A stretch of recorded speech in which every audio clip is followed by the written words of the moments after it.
Di atas langit, ada langit.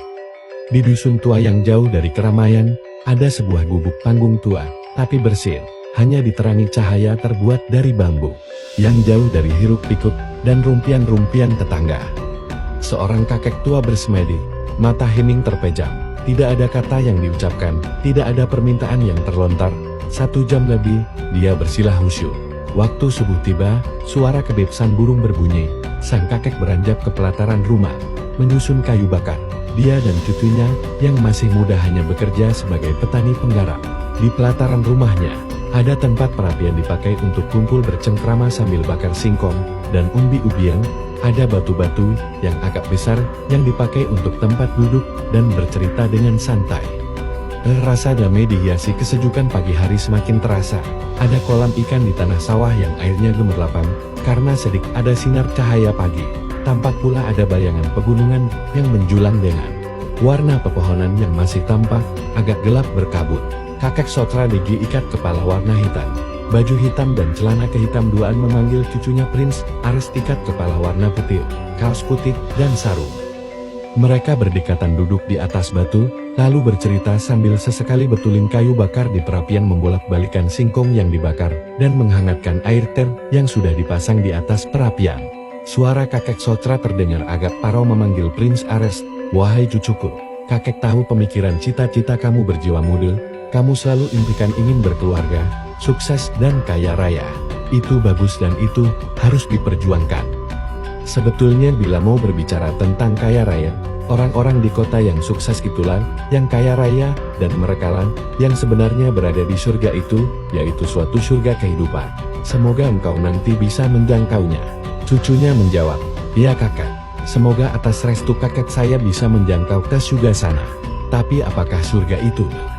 Kakek menjawab, "Idealnya, kita harus punya 2 sayap bila mau bisa terbang, yaitu punya surga di HIDOP dan di kehidupan. Sepintas surga yang ada di kota melambangkan surga kehidupan. Bila di desa kita ini surga apa ya kakek?" tanya si cucunya. "Kalau di kita nampaknya surga yang hidup. Dia tidak perlu emas permata, dia hanya perlu merasakan adanya getaran cahaya Tuhan, ada keriduan Tuhan, ada kedekatan dengan Tuhan, dan kekaguman pada Tuhan yang memberikan manusia bisa HIDOP. Memang idealnya, kita harus punya 2 sayap surga di hidup dan di kehidupan. Tapi yang ideal itu begitu sangat sulit, itu hanya dimiliki oleh segelintir orang saja yang tahu alamat Tuhannya di mana. Padan dia orang-orang pekerja keras. Perilakunya ideal dan perjuangan untuk hidupnya pun ideal tanpa celah. Dan dia tidak pernah putus asa ditempa oleh berbagai kegagalan. Karena kegagalan bukanlah dosa tapi kesuksesan tertunda. Dan dia tidak pernah mau berpose ria untuk dipuja-puji. Dia sangat malu sama Tuhannya. Dia banyak diam dan tersenyum. Dia selalu duduk di dekat perapian yang bercahaya. Bicara santai tanpa rekayasa politik, tanpa memperalat agama, dan tanpa ngawur bicara profiti ekonomi untuk menjatuhkan orang lain. Dia hanya pakai sarung dihiasi sandal kayu refleksi. Bicara hanya seperlunya pada hal yang sangat penting, lalu tersenyuman.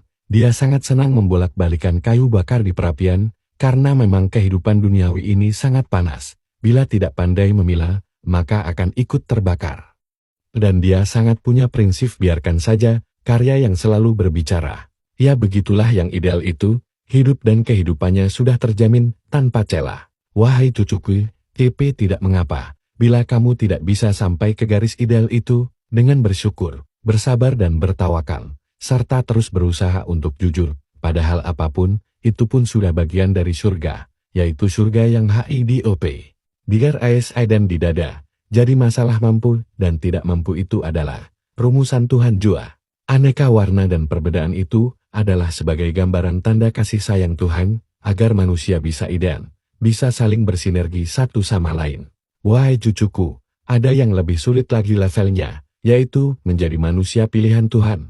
Manusia yang bermartabat yang ideal, yang bisa dan mampu mengidealkan orang lain seideal dan sesukses dirinya bukan hanya keluarga dan kroninya. Dan di sanalah Tuhan akan tersenyum dengan memberikan hamparan kesejahteraan hidup dan kehidupan bagi siapapun yang selalu mensejahterakan orang lain. Termasuk yang miskin, yatim piatu dan yang sangat membutuhkan.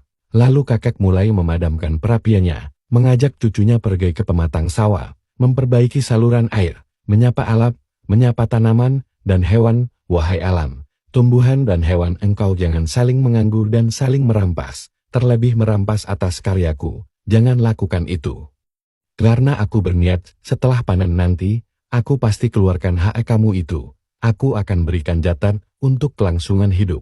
Ternyata ada yang lebih ideal dari yang paling ideal. Ternyata di atas langit masih ada langit. Bing, HRHSP Tegreat.